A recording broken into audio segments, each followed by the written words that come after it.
Vous êtes l'auteur du plan B de Ousmane Sonko. Finalement, il est écarté. Et selon la dernière décision du Conseil constitutionnel, il n'est pas éligible pendant 5 ans. Aujourd'hui, son plan B passe. Pensez-vous aujourd'hui que le plan B a des potentialités pour succéder le président Macky Sall et pouvoir libérer les 2 autres détenus qui sont en prison? Vous savez, j'ai participé modestement à la réflexion du plan B car je l'ai pratiqué moi-même en Algérie en 2019 et il s'est passé exactement la même chose qu'au Sénégal. C'est que le pouvoir, quand il n'a pas de garantie, il a peur, il prend peur. Et qu'est-ce qu'il fait? Il annule l'élection. Donc en Algérie, les élections ont été annulées lorsque j'ai mis en place le plan B. Et au Sénégal, les élections aussi sont annulées. Donc tant que vous ne mettez pas des garanties, ça ne fonctionne pas. Et en Algérie, j'avais dit qu'un plan B ne peut pas fonctionner s'il n'y a pas une loi d'amnistie. Ça va ensemble. Donc je suis heureux aujourd'hui de voir qu'il y a aussi cette idée de loi d'amnistie. Vous êtes l'auteur de la proposition de la loi d'amnistie? Modestement. Donc j'ai proposé 3 choses. J'ai proposé le plan B, j'ai proposé une loi d'amnistie qui va avec, et j'ai proposé aussi l'idée de la création du poste de président d'honneur. J'ai proposé ces 3 idées en Algérie et j'ai essayé d'en faire bénéficier les leaders politiques sénégalais, que ce soit l'opposition ou le pouvoir. Donc bien sûr ma contribution est modeste, mais pour que cela fonctionne, il faut que, aussi bien du côté du pouvoir que du côté de l'opposition, il faut éviter des éléments de langage radicaux. Il faut faire attention aux mots, parce que quand on utilise des mots violents, on n'est pas loin de la violence. Et quand il y a de la violence, c'est extrêmement difficile de l'arrêter. En Algérie, ça aboutit à une guerre civile.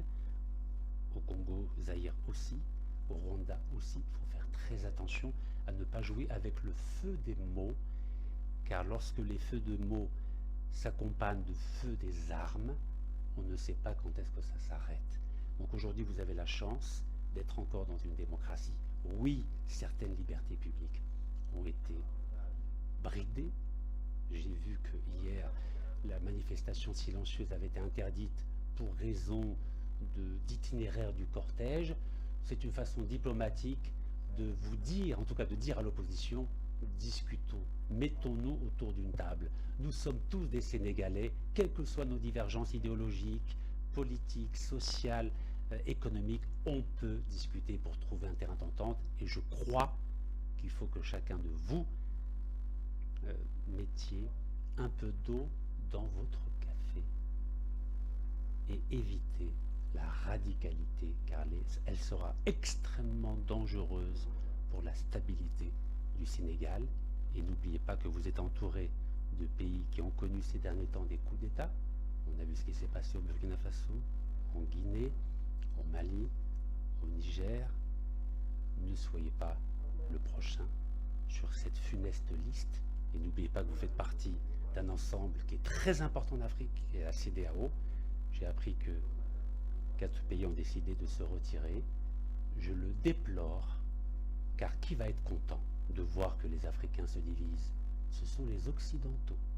Comment voulez-vous faire front devant des États étrangers ou des multinationales étrangères quand on est divisé, alors que l'Europe ne cesse de s'agrandir? Plus de 27 pays. Les États-Unis, c'est 50 pays. Il n'y a pas de frontières. Ils ont la même monnaie, le dollar, un même drapeau. Et il n'y a aucun visa pour passer d'un État à l'autre. Et quand j'entends que certains pays sont contents de quitter la CEDEAO, laissez-moi leur dire, c'est ou bien de l'irresponsabilité, ou bien de l'immaturité. Mais dans les 2 cas, ce n'est pas digne de leur position que d'être fiers de célébrer la division lorsque notre continent a plus que jamais besoin d'union, d'unité, de dialogue et de sérénité, de façon à offrir un avenir à nos jeunesses respectives. Quand je vois que des milliers d'Africains meurent, aussi bien dans l'océan Atlantique qu'en mer Méditerranée, je dis qu'il faut peut-être se calmer un peu, retrouver le chemin de la sagesse, retrouver le chemin du bon sens, retrouver le chemin de la responsabilité pour se mettre au travail et offrir un avenir à nos jeunesses. On a plus d'1 milliard d'habitants sur le continent, tout le monde rêve d'Amérique ou d'Europe. Je pense que notre objectif à nous, c'est que demain tout le monde puisse rêver d'Afrique. Mais pour faire rêver la jeunesse africaine, il faut qu'on arrive à se mettre d'accord et qu'on ne tombe pas dans les pièges de la fausse démocratie ou dans la démocratie de pacotille. Donc voilà mon message que je veux envoyer aujourd'hui à la fois au président Ousmane Sonko et au président Macky Sall. Mettez-vous autour d'une table et discutez.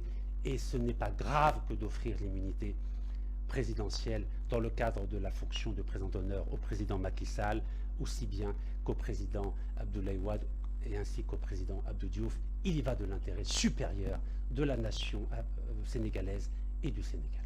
Alors, vous avez été candidat à 2 reprises à l'élection présidentielle en Algérie. Vous avez été recalé 2 fois. Comptez-vous vous présenter à la prochaine élection présidentielle? En 2019, le président Ousmane Sonko avait eu la chance d'être autorisé à être candidat. Et vous avez vu, il a fait 15%. Cela a fait peur au régime, et je pense aussi à la France, car il avait publié en 2017 un livre qui s'appelle « Pétrole et gaz au Sénégal », où il voulait remettre en question les contrats et les intérêts des multinationales.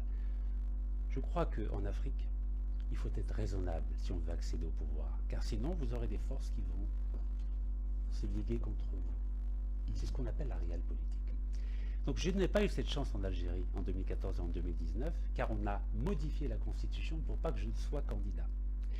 Et aujourd'hui, grâce aux 3 grâces présidentielles du président Abdelmadjid Tebboune, qui m'a gracié pour la 3e fois le 18 janvier 2023, je n'ai pas encore recouvré l'ensemble de mes droits politiques que je retrouverai uniquement en janvier 2025, c'est-à-dire 1 mois après la prochaine élection présidentielle qui aura lieu en décembre 2024, comme au Sénégal. Donc aujourd'hui, je suis en retrait de la vie politique algérienne. Je me concentre à la fois sur ma santé, sur ma famille, sur l'écriture. Comme je vous l'ai rappelé tout à l'heure, je vais publier prochainement un ouvrage sur la responsabilité des musulmans, des juifs et des chrétiens concernant l'esclavage qu'il y a eu en Afrique.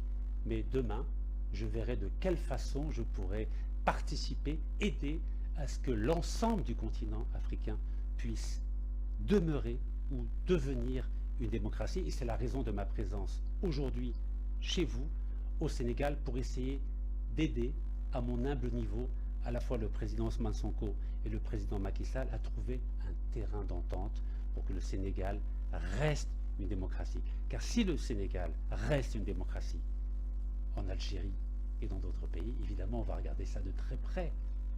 Et je crois que un Sénégal fort démocratiquement permettra à d'autres démocrates dans l'ensemble, sur l'ensemble du continent africain, à installer aussi la démocratie. Et c'est pourquoi je suis profondément attaché à ce qu'il y ait la paix, la stabilité et l'alternance pacifique au Sénégal. Vous avez entamé cette médiation au Sénégal. Au même moment, il y en a d'autres qui en parlent par le cas de Aliontine de Africa Jom Center. Êtes-vous en contact direct pour mener cette médiation ensemble? Je ne suis pas en contact direct, mais j'ai des relais auprès du président Ousmane Sonko et du président Macky Sall pour apporter ma petite lumière algérienne au nom de notre dénominateur commun qui s'appelle l'Afrique, Mother Africa. Je ne suis pas dans une logique d'ingérence dans les affaires intérieures du Sénégal, car il faut respecter la souveraineté à la fois des États et des peuples. Mais en tant que citoyen africain, je crois avoir le devoir d'apporter ma petite lumière. Si cette lumière peut éclairer certains, j'en serai ravi. S'ils ne la souhaitent pas, je comprendrai aisément, car je sais que je suis étranger ici au Sénégal, sur le plan de la citoyenneté, mais je me sens complètement concerné en tant que panafricain dans le fait que le Sénégal reste une démocratie. Comme je vous l'ai dit tout à l'heure, j'ai dans mon sang et dans mon ADN 1,8% de sang sénégalais. Donc je tiens profondément à ce que le Sénégal reste une démocratie et surtout aider les uns et les autres à trouver un terrain d'entente et un accord. Vous êtes de nationalité algérienne, un pays qui se trouve dans l'espace du Nord, les pays du Maghreb. L'engagement panafricain est un engagement qui se fait avec autant de courage. On a vu la position de Kadhafi qui voulait mettre en place une unité d'élite de l'Union africaine. Au finish, on a vu son sort en 2011. Finalement, il a été assassiné avec la complicité de Nicolas Sarkozy de la France. Avez-vous mesuré cet engagement et quel regard avez-vous maintenant sur la situation des États du Nord? Malheureusement, les États du Nord ne brillent pas par un sens aigu de l'esprit démocratique. Nous avons des régimes qui ont beaucoup souffert de la guerre civile et qui se sont un peu repliés sur eux-mêmes. Ce sont des régimes qui ont peur de l'esprit démocratique, car dans nos pays, la frontière entre démocratie et désordre est très faible. C'est très délicat, car il n'y a pas une éducation à la démocratie, il n'y a pas une éducation à la politique. C'est la raison pour laquelle nous avons des armées et des services de renseignement qui font très attention à ce qu'il n'y ait pas de débordement. Mais encore une fois, si nous voulons que cet idéal panafricain soit une réalité demain et soit accompagné aussi bien de développement que de démocratie, il ne faut pas laisser l'occasion à des pays occidentaux de dire que nous sommes des dictatures. Car quel était le prétexte des Occidentaux, et notamment de l'ancien président Sarkozy, d'intervenir en Libye? Il disait que c'était un dictateur, que c'était un autoritaire, et qu'il allait envoyer l'OTAN pour protéger les populations. Nous savons que ce n'était qu'un prétexte. Mais si la Libye était une démocratie, Nicolas Sarkozy n'aurait pas pu convaincre l'OTAN ni l'opinion publique internationale d'intervenir en Libye. Donc si nous voulons éviter que des pays étrangers s'ingèrent dans nos pays africains, il faut que nous soyons des modèles de démocratie. Et à partir de ce moment-là, on pourra ensemble développer l'Afrique, aussi bien au niveau économique, politique, militaire, diplomatique, social, culturel, environnemental, sans avoir les obstacles, sans avoir la menace de puissance, on va dire, suspecte, que ce soit sur le continent européen ou sur le Nouveau Monde, dans le Nouveau Monde. Donc, l'impératif démocratique, à mon sens, est une condition sine qua non pour développer l'esprit panafricaniste et l'Union africaine. Tant que nos pays ne seront pas démocratiques, nous serons toujours l'objet de pression, de menaces et d'ingérences étrangères. Voilà ce que j'apprends de l'exemple libyen. Et c'est la raison pour laquelle je tiens, en tant que panafricaniste, à ce que le Sénégal reste une démocratie, de façon à éviter que des forces étrangères s'ingèrent ou interfèrent dans les décisions qui ne doivent concerner que les Sénégalais. Alors, Nekaz Rachid, nous sommes arrivés à la fin de notre émission. Dans cet entretien spécial, je précise que vous avez été en France pendant 40 ans, vous êtes né là-bas, vous avez renoncé à votre nationalité française en 2013, ce que Karim Wade n'a pas fait, même s'il voulait être candidat à l'élection présidentielle depuis 2019. À l'époque, vous payez aussi l'amende de ce qu'on appelle ici la burqa, les femmes qui se voilent intégralement. À chaque fois qu'elles sont contraintes à des difficultés, c'est vous. Vous êtes engagé à payer volontairement. Aujourd'hui, vous vous engagez dans la bataille politique pour l'unité africaine. On ne va pas terminer sans parler le cas du Soudan. Ce pays qui tente encore à être divisé par rapport à encore entre les deux généraux. Qu'est-ce que je tire comme enseignement de l'exemple soudanais? Il y a un grand historien anglais qui s'appelle Arnold Toynbee, qui a fait un ouvrage monumental en 12 tomes qui s'appelle l'Histoire. Et il disait, dans une partie de son livre, que de la faculté qu'auront les responsables soudanais à régler le problème avec les populations du Sud, qui sont majoritairement chrétiennes et animistes, on pourra déterminer l'avenir du continent africain qui, peu ou prou, est divisé entre un nord musulman et un sud chrétien avec une partie animiste au centre. Et nous avons vu que le Soudan, à cause d'une idéologie sectaire, intégriste, musulmane, ont refusé de reconnaître la spécificité des populations du Sud, comme je l'ai dit, majoritairement animistes et chrétiennes. Et qu'est-ce qui s'est passé? Il y a eu des ingérences étrangères. Pendant 30 ans, il y a eu une guerre civile, et finalement, nous avons assisté à la coupure, à la rupture territoriale entre le Soudan du Nord musulman et le Soudan du Sud chrétien, animiste. Malheureusement, ce cas-là peut se reproduire dans d'autres pays du monde.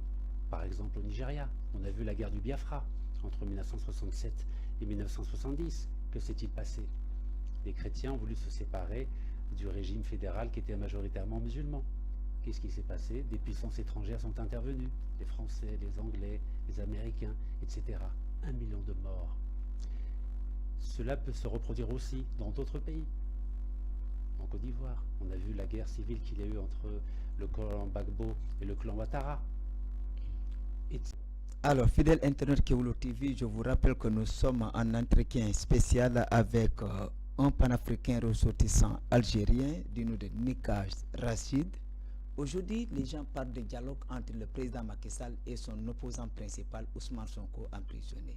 Sur quelle mesure les deux peuvent discuter si l'un parle qu'il ne peut pas négocier au moment où ses cadres et ses militants sont tous emprisonnés? En tant que panafricaniste, je ne peux que comparer des situations à peu près égales sur l'ensemble du continent africain. Lorsque je vois qu'à cause de l'absence de dialogue, il y a eu près de 200 000 morts pendant la guerre civile algérienne dans les années 90, lorsque je vois que pour les mêmes raisons, il y a eu 5 millions de morts au Congo-Zaïre, lorsque je vois qu'il y a déjà plus de 100 000 morts au Soudan, toujours pour les mêmes raisons, lorsque je vois la guerre civile qu'il y a eu en Angola, la guerre civile en Centrafrique, la guerre civile dans une série de pays africains, tout cela parce que les gens ne veulent pas dialoguer, ne veulent pas... Le cas du Rwanda également. Le Rwanda, c'est un exemple dramatique, entre 800 000 et 1 million de morts.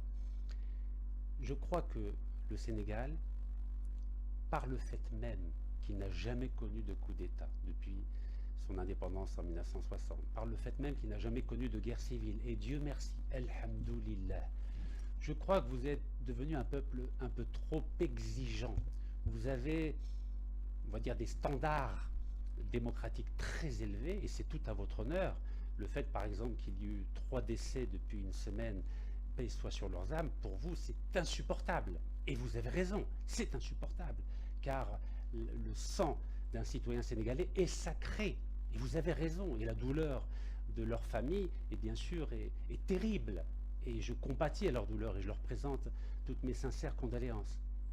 Mais dans un conflit politique, comme celui que vous connaissez depuis 2021, quand on compare une 60aine de morts inexcusables, avec 200 000 en Algérie, 800 000 au Rwanda, 5 millions au Congo, Zaïre, 100 000 depuis à peine 6 mois au Soudan, et j'en passe, des millions de morts si on calcule le nombre de morts qu'il y a eu depuis 1960, avec l'ensemble des guerres, des coups d'État et des guerres civiles. Vous êtes bénis de Dieu. Vous êtes bénis de Dieu.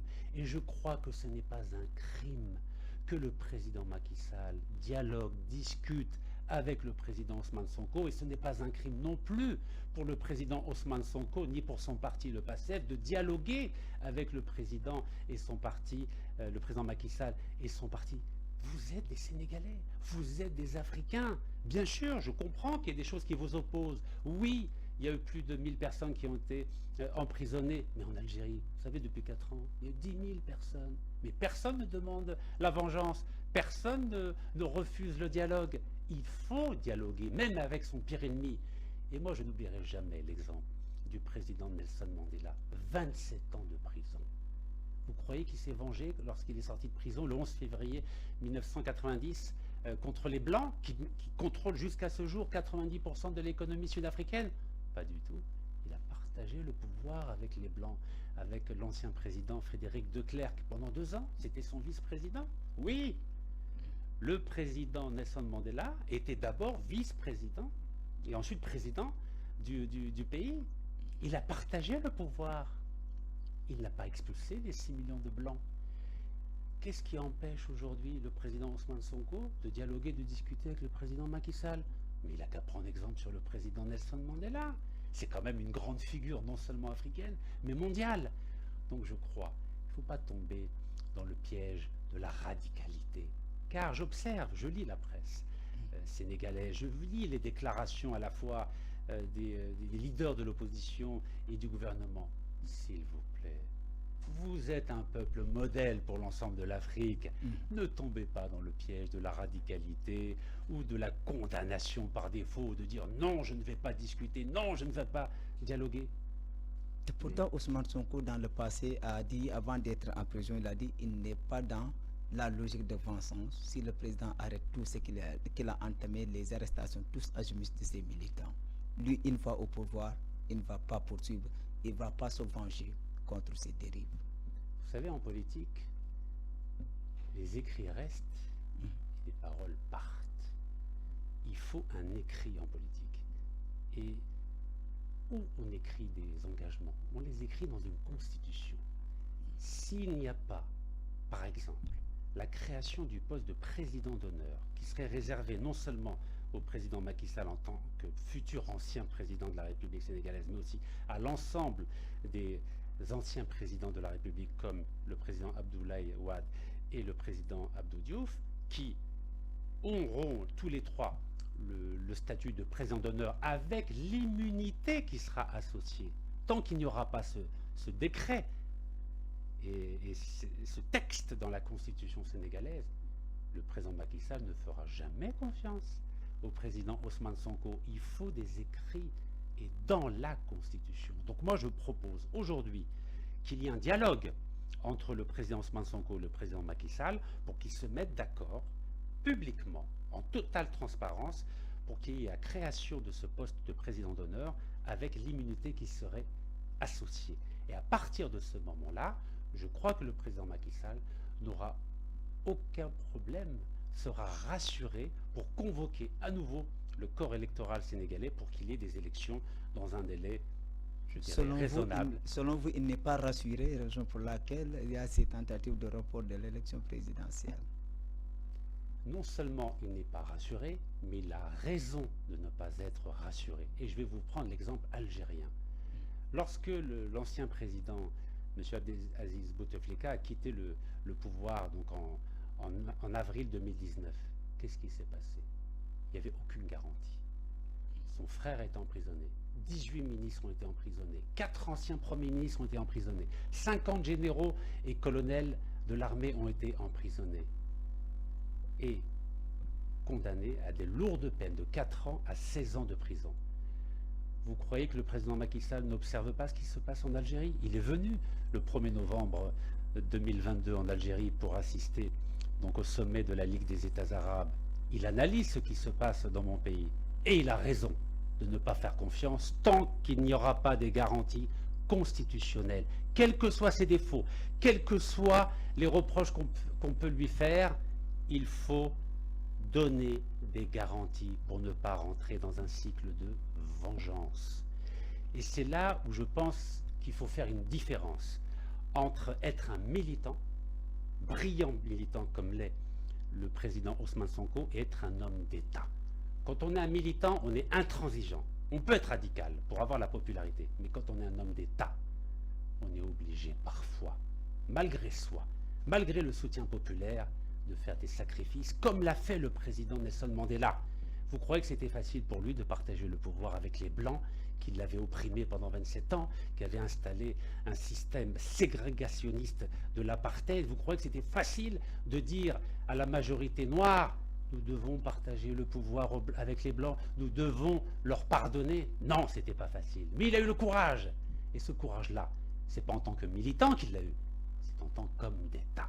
Car la conscience citoyenne est une chose, la conscience d'État est une autre chose. Et je crois qu'aujourd'hui, il est temps pour le président Ousmane Sonko de quitter son costume de militant pour revêtir le costume d'homme d'État pour l'intérêt du peuple sénégalais, pour l'intérêt du Sénégal et pour l'intérêt des panafricanistes que nous sommes tous. Nekaz Razid, vous êtes panafricaniste.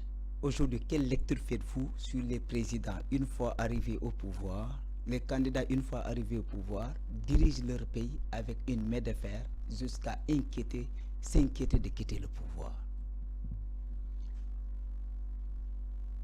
Les Africains ont été victimes, non seulement pendant 4 siècles, de cette terrible maladie, de ce cancer qu'on appelle l'esclavage, et je tiens à dire que les musulmans aussi ont participé à l'esclavage, comme les juifs, comme les chrétiens. Et je prépare un livre là-dessus sur la responsabilité des musulmans, des chrétiens et des juifs sur l'esclavage. Non seulement donc il y a eu l'esclavage, mais il y a aussi la longue période du colonialisme français ou anglais et accessoirement allemand. Lorsqu'il y a eu les indépendances dans les années 60, les Africains étaient en manque de reconnaissance. Donc tous ceux qui ont exercé le pouvoir à partir des années 60 ont vu la tâche immense qui était devant eux, le chantier immense qui était sous leurs yeux. Et ils se sont dit, j'ai besoin de temps pour développer mon pays. Que ce soit le président Léopold Sédar Senghor, il est resté 20 ans au pouvoir, que ce soit le président Houphouët-Boigny en Côte d'Ivoire, que ce soit Kadhafi en Libye, 43 ans, que ce soit le président Nasser en Égypte, il a fait un coup d'État, il est resté entre 52 et 70, c'est-à-dire 18 ans, que ce soit le président Boumediene, etc., etc.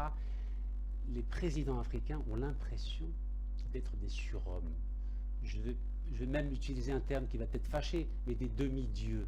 Et ce syndrome du surhomme, du demi-dieu, a laissé des traces qui sont très difficiles, car le fait de vouloir exercer le pouvoir à vie, en Tunisie par exemple, le président Bourguiba avait voté une loi pour être président à vie. C'est une maladie, c'est un nouveau cancer.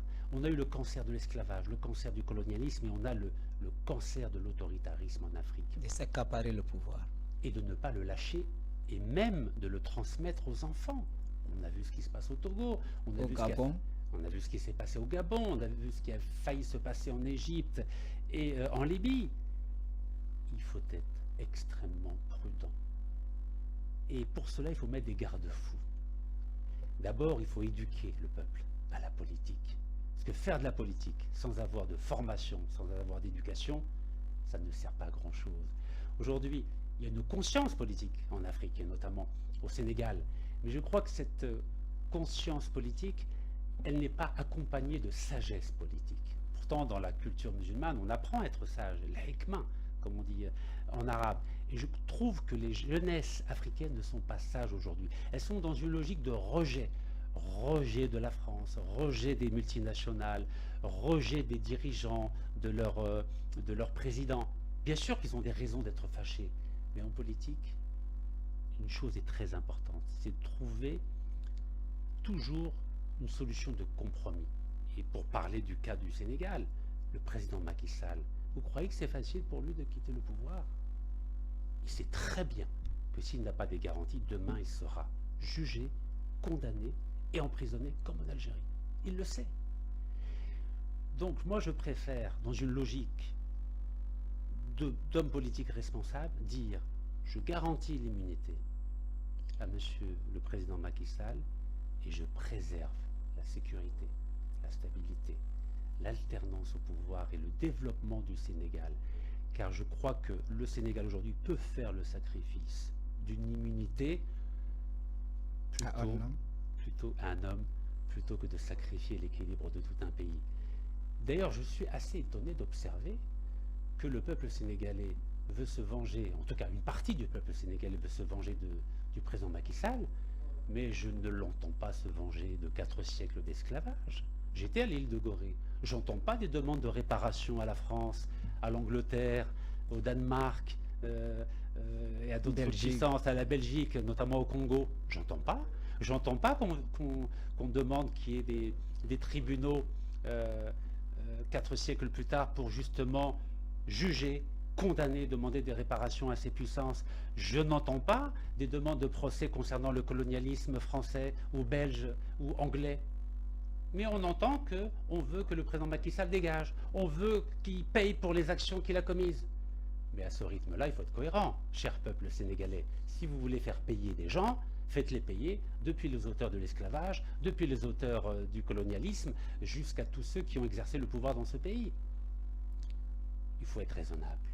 Et je crois que le peuple sénégalais, vu sa brillante histoire, a les moyens d'être raisonnable pour pardonner.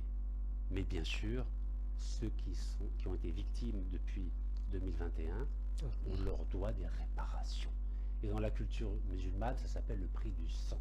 Oui, ils ont droit au prix du sang, mais je pense que vous pouvez non seulement discuter, dialoguer, mais surtout trouver un compromis dans l'intérêt du peuple sénégalais et dans l'intérêt du Sénégal. Et encore une fois, je le répète, l'ensemble de l'Afrique vous regarde depuis Alger jusqu'au Cap, depuis Addis Abeba jusqu'à Conakry, et l'ensemble du monde entier vous regarde. Il suffit de voir la une de l'ensemble de la presse internationale.